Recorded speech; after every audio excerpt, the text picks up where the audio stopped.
And desperate for help, you agreed to meet an occupational therapist hired by WSIB.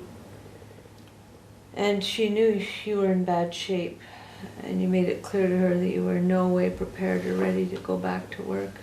Mm-hmm. Tell us what came of that and what you had to live through. So the workplace injuries took place in December 2011, and by the spring of the following year, when my brain injury was still very fresh and I still had no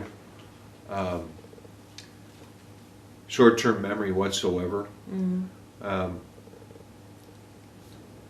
was being forced back to work against my doctor's orders and against their own occupational therapist's orders. And the whole reason why they hire these people like occupational therapists is to try to get diagnoses that are in their favor, to say, okay, he's ready to go back to work. Well, in this case, my condition was so severe that this occupational therapist warned them, do not send him back. He is not ready to go back. He could barely think. He could barely read. He's got dealing with a lot of problems. Plus, I'm starting to deal already with a certain amount of PTSD, I guess, because it's just constant daily fighting with them, Sure. Yeah, so I returned to work, I believe it was in May. So four months later, and I was not even close to being ready to return to work. My injuries were still very painful. My back, my neck, and worst of all was my head injury. And so within 2 weeks of returning to work, I had a retinal detachment and immediately started going to the retinal surgeon, and within 3 days of seeing black dots and kind of shiny objects and so forth, 'cause that's basically the symptoms of your retina, Okay. or a tear in your retina or something. I went completely blind in the right eye. And that was extremely traumatizing because I had started a new job as a maintenance manager of 14 buildings in Ottawa, because I refused to go back to work for that supervisor who put my life at risk at every turn. Even though they were forcing me to go back to work for him, I decided no. I was just lucky to find another place to work. That's a whole other story, and I'll get to that in a minute. But when you go blind in one eye, literally overnight, and you still have to work because you need an income, it's pretty difficult. And you're going back and forth to doctors and then the hospital, and then I guess about on the 6th day or something, I had to undergo a 2-hour surgical operation to stitch my eye back together, my retina back together. It had ripped all the way around, and therefore, so I had what they call the sural buckle procedure, which is it's a plastic strap that holds your eye together. Yeah. And it sounds very stressful. How long were you able to be off after that? well, normally with that kind of operation, you'd be off about 6 months if you happen to have a labor a job doing labor, because just any bending over whatsoever, even if it's to this extent, creates an unbearable pressure in the eye. It's the most painful thing you could imagine. And if you're working in maintenance, which I was, and if you have to go underneath the sink to do plumbing, and you can't prevent that. Sure. So you must have felt a tremendous amount of anxiety at this point. The fact is, this retina detachment wouldn't have even, likely wouldn't have happened had I been given the proper amount of time to recover. According to one of the retinal surgeons who actually, and here's another thing, the retina detachment was directly linked to the initial workplace injuries. The trauma of my head hitting the concrete at full throttle caused the retina to be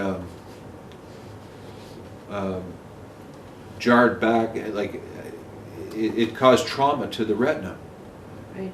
But it was explained to me by one of the leading retinal surgeons in Ottawa that had I been given enough time to recover, my body to recover, that retina could have mended itself. Right. Possibly. Right. And so, once again, you know, I had to prove, first of all, that the retina detachment was a result of the incident. Because you have to imagine that I was in very good physical condition. I was doing very physical work, and I was strong as an ox. Mm-hmm. And so there was no reason why you know, my eyes were in good shape. There's no reason why I needed to suffer a retinal detachment, but it was related to the workplace incident. But I had to prove that, and that took probably a year and a half to prove. Okay. And you know, a lot of doctors don't want to support you because they don't want to be in a position to defend that. You know, if they're going to come out with a statement to say, yes, this injury was caused by this, then they have to stand by it, and that could end up taking up their own personal time. Sure. And sure.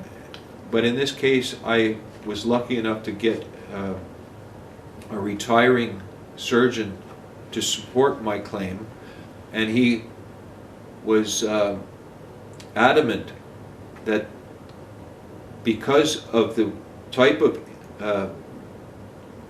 detachment that I had, the type of tear that I had, he said it would be impossible for it to be anything else but trauma. Mm. And that was the only reason why they accepted my claim for the retina.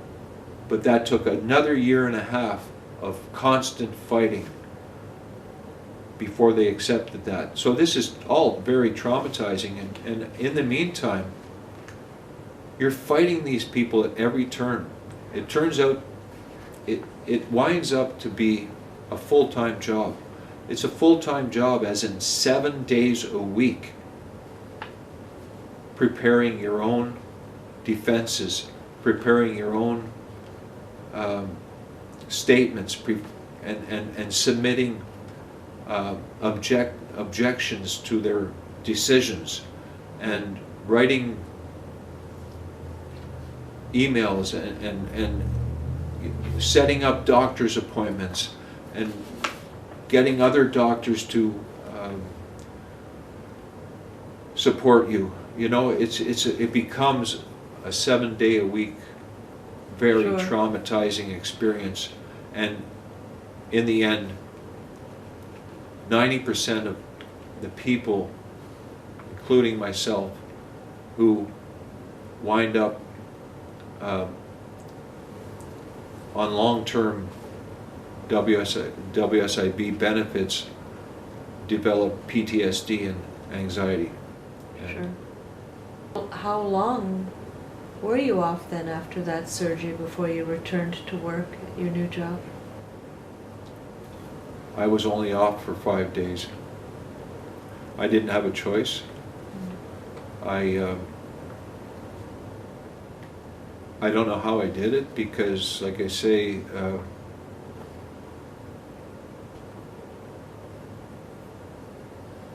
the pressure in the eye just from bending over just slightly was crazy. But it didn't really matter in the end because soon after I returned to work, I suffered another concussion because I was so absent-minded that I was bound to have another accident. And in this case, I was jogging through a property that I was taking care of. I had to, it was sort of an urgent situation where I had to deliver a tool to somebody that was working in the basement, and so I was in a hurry running from my vehicle into the building, and I didn't realize that I had my baseball cap on so I couldn't see, and I didn't realize there was an overhanging balcony, and I ran smack into the balcony right in the forehead like this, and it sent me back. And that was only a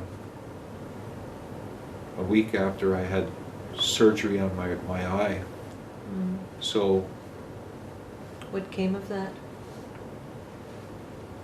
well, I suffered another concussion, Mm. and WSIB finally allowed me back on WSIB. They finally reinstated my benefits, but it took a lot of begging.